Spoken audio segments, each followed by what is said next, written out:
नमस्कार दोस्तों, आप सबका स्वागत है श्रीमद् भगवत गीता के इस अध्याय 8 में।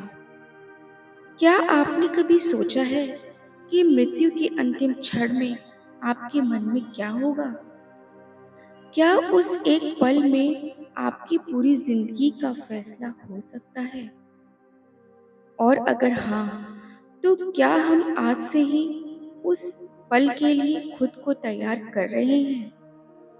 श्रीमद् भगवत गीता के अध्याय 8 में अर्जुन भी यही सवाल पूछते हैं भगवान श्री कृष्ण से, और जो उत्तर मिलता है वह केवल मृत्यु का नहीं बल्कि जीवन का सबसे बड़ा सत्य खोल देता है। इससे पहले अध्याय 7 में भगवान श्री कृष्ण ने बताया कि यह पूरी सृष्टि उन्हीं से उत्पन्न हुई है और वही हर जगह मौजूद है। उन्होंने ज्ञान और विज्ञान समझाया और यह भी बताया कि बहुत कम लोग उन्हें उनके वास्तविक रूप में पहचान पाते हैं। साथ ही भक्ति के 4 प्रकार के भक्तों के बारे में बताया और यह समझाया कि सच्चा भक्त वही है जो निष्काम भाव से भगवान को जानना चाहता है। अब इस अध्याय 8 में अर्जुन के प्रश्नों के उत्तर में भगवान श्री कृष्ण जीवन और मृत्यु का गहरा रहस्य समझाते हैं। इसमें हम जानेंगे कि ब्रह्म क्या है, आध्यात्म क्या है और सबसे महत्वपूर्ण बात, मृत्यु के समय मनुष्य को क्या स्मरण करना चाहिए। यह अध्याय सिखाता है कि अंत समय में वही याद आता है जो हम पूरे जीवन में करते हैं। इसलिए हर समय भगवान का स्मरण करना ही सबसे बड़ा मार्ग है। अध्याय की शुरुआत में अर्जुन गहरे चिंतन में डूब जाते हैं। उनके मन में कई जिज्ञासाएं उठती हैं। वे जानना चाहते हैं कि ब्रह्म क्या है, आध्यात्म क्या है, कर्म क्या है और यह जो संसार हम देख रहे हैं इसका असली स्वरूप क्या है। साथ ही उनका सबसे महत्वपूर्ण प्रश्न, हे प्रभु, अंत समय में मनुष्य आपको कैसे प्राप्त कर सकता है। यह प्रश्न केवल अर्जुन का नहीं, यह हर उस व्यक्ति का है जो जीवन के रहस्य को समझना चाहता है। भगवान श्री कृष्ण बड़े शांत भाव से समझाते हैं कि ब्रह्म वह है जो कभी नष्ट नहीं होता। यह वह परम सत्य है जो हमेशा एक समान रहता है, चाहे संसार में कितना भी परिवर्तन क्यों न हो। आध्यात्म का अर्थ है आत्म का स्वभाव, हमारा असली रूप जो शरीर से अलग है, और कर्म वह शक्ति है जिसके कारण सृष्टि का निर्माण होता है और जीवन चलता रहता है। श्री कृष्ण यह स्पष्ट करते हैं कि यह शरीर नश्वर है लेकिन आत्मा अमर है।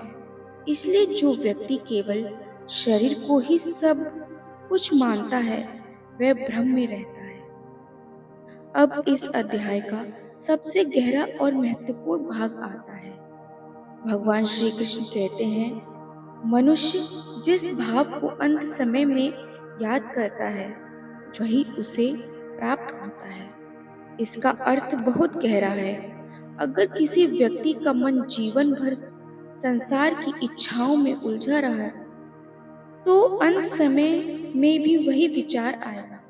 लेकिन अगर किसी ने पूरे जीवन में भगवान का स्मरण किया है तो उसके अंतिम क्षणों में भी वही स्मरण रहेगा और वह भगवान को प्राप्त हो जाएगा। यहीं पर भगवान श्री कृष्ण हमें एक बहुत बड़ा जीवन का नियम देते हैं कि अंत समय में वही याद आता है जो हमने पूरे जीवन में सबसे ज्यादा जिया होता है।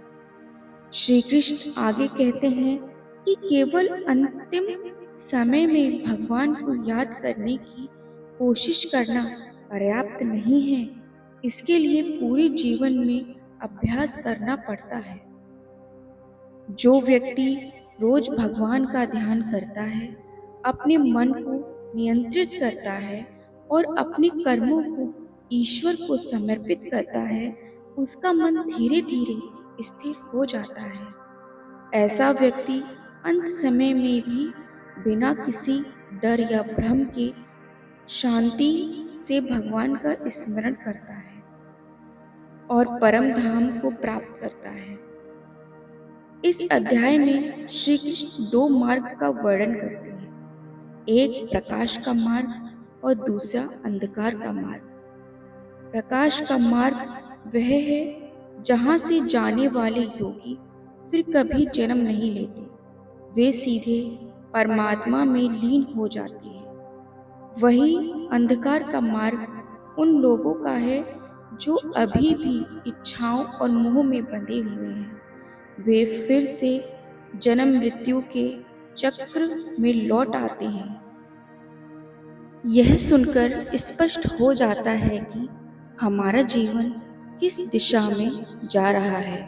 यह पूरी तरह हमारे विचारों और कर्मों पर निर्भर करता है। भगवान श्री कृष्ण अंतिम में अर्जुन से कहते हैं कि जो व्यक्ति इस ज्ञान को समझ लेता है, वह कभी भ्रमित नहीं होता। वह जान जाता है कि जीवन का असली उद्देश्य क्या है और उसे किस दिशा में जाना है। यह अध्याय हमें सिखाता है कि जीवन को केवल जीना ही नहीं पर्याप्त होता, उसे सही दिशा में जीना जरूरी है। हर पल, हर सांस में ईश्वर का स्मरण करना ही सच्चा योग है। तो दोस्तों, मृत्यु का समय कब आएगा यह हमारे हाथ में नहीं है, लेकिन उस समय हमारे मन में क्या होगा यह आज के हमारे जीवन पर निर्भर करता है।